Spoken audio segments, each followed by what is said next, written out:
Hello guys, welcome to my channel. This is the 18th tutorial in this course, and in this tutorial we're going to talk about constants in PHP.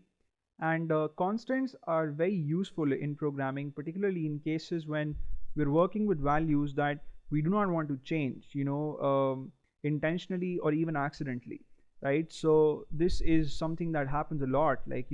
For instance, you have a simple program like the one to calculate the area of a circle. Now in that program, at some place you would be using the value pi.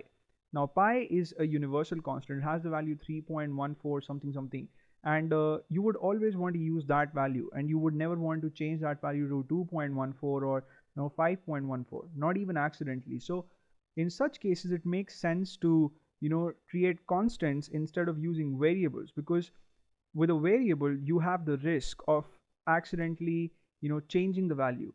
And if your variables are exposed to users, then they can also change values. And if suppose whenever a user logs in, you want the user to see a message, and you want that message to show up every time the same way, and you don't want anybody to have the access to change it.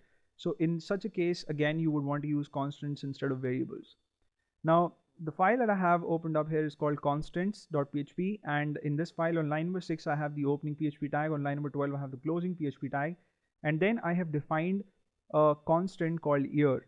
And constants are created in a different way than variables, right? So you can't just type in the word year and use the assignment operator and give it a value, because in that way you wouldn't be distinguishing your constant from a variable, because that's how you create variables, right? So something has to happen in a different way. And in PHP we create constants by using the define function.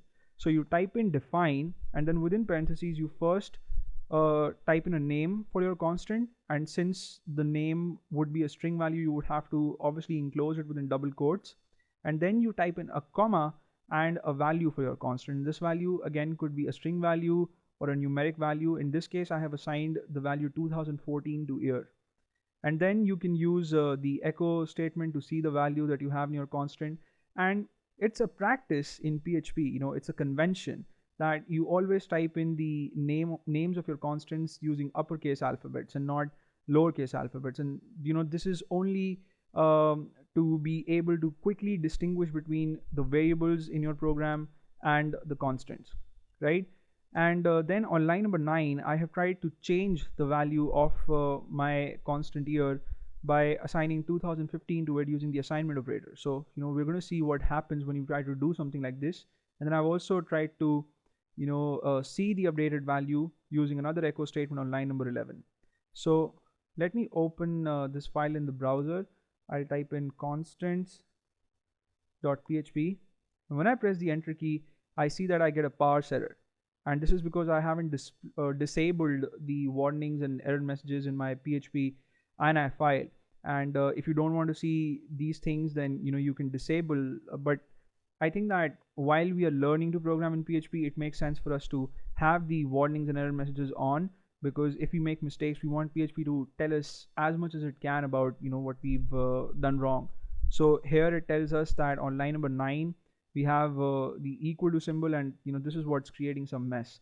So let me go back to my file, and what I'll do is I'll get rid of this, and then I'll also get rid of these two statements. I just want to see the value of my constant, and I'll refresh the page, and there we go. We see 2014 now, right? So we've clarified two things. First is how we create constants in PHP, and the second thing is that if we try to change the value of a constant, PHP throws error messages at us and it doesn't allow us to do that, right?